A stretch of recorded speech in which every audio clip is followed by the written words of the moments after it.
experience. June, thank you very much for sharing your tale with us. Number 17, Candy Crush Chaos. If you've ever played Candy Crush Saga, you know it's notoriously addictive. I lost my father to Candy Crush.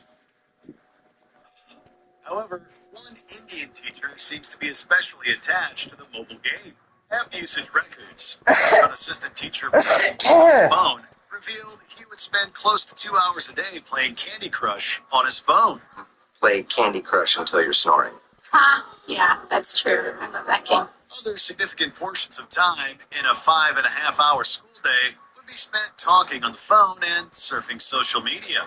Goyle was suspended for prioritizing his phone over his students.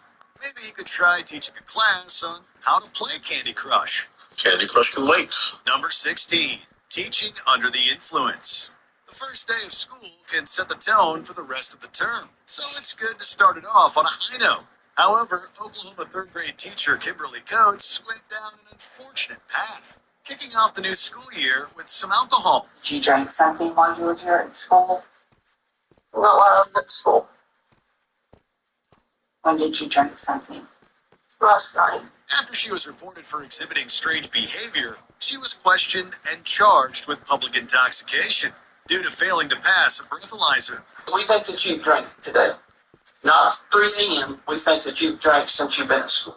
Okay, I drank on the way to work. Substance use disorder is, unfortunately, not uncommon in a stressful and demanding field like teaching. And this story is a sad reminder of what it can lead to. You're under arrest. Please don't do this. Number 15, impromptu sword fights. One of the most vital parts of learning chemistry is safety. However, New Mexico chemistry teacher Loviata Mitchell doesn't seem to have gotten the memo. Their teacher, Loviata Mitchell, announcing earlier on this day in June of 2022 that she had a surprise for the class. In a lesson about metal and melding, Mitchell had her high schoolers fight with samurai swords. If that already sounds like a bad idea, they didn't have any protective gear either. One student was left permanently disabled after getting hit by a sword, and Mitchell tried to cover up the incident. The surgeon says when he was in there doing the repair that he could feel where the sword had actually indented in the bone. A lawsuit was filed against Mitchell and the school district. Between this and Breaking Bad, Albuquerque chemistry teachers really deserve better representation. Goddamn right. Number 14, giving kids melatonin gummies. Working with kids can be exhausting, especially when they're kindergarten age. But that doesn't mean teachers should be giving out supplements to them. This morning, a mother near Houston says she's afraid to send her 5-year-old back to school after his teacher was caught giving him and other students melatonin gummies. In Texas, it was revealed that a special education kindergarten teacher was giving her students melatonin gummies to calm them. This led to students coming home lethargic and exhausted, without parents knowing exactly why. He was completely lethargic. He was stumbling to get off the bus. Once the truth was revealed, the teacher resigned. Though you might think of melatonin as a benign sleep aid, overdosing can and does happen to children.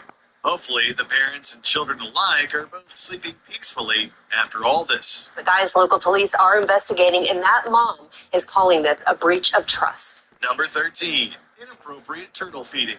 The death of an animal can teach a young person a lot about the cycle of life, but usually it's not anywhere near this graphic. What I have learned in the last 4 days is disgusting. It's sick. It is sick.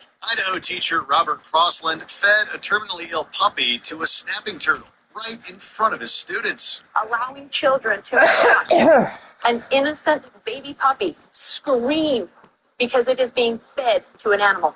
That is violence. That is not okay. Unsurprisingly, this caused widespread outrage, leading to Crossland being charged with animal cruelty and the turtle being euthanized. Crossland was ultimately acquitted and able to keep his job, and his students have since come to his defense. Still, we're guessing he'd much rather be in the classroom than in the courtroom. So he was in a situation where he was just trying to do what was in the best interest of his animals, trying not to waste a life, and teach students the circle of life. Number 12, insensitive lesson. A topic as serious as the slave trade needs to be handled carefully in the classroom, and certainly not like this. I can't imagine the humiliation that those students felt In a lesson about slavery, Bronx social studies teacher Patricia Cummings used black students as literal props, having them lie face down on the floor as part of a demonstration.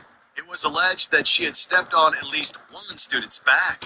She was fired for the incident, but she didn't stop there, filing a $120 million lawsuit against the New York City Department of Education, and her lawyer announcing plans for a $1 billion class action suit. So it's a case of reverse discrimination. Number 11, unauthorized art business.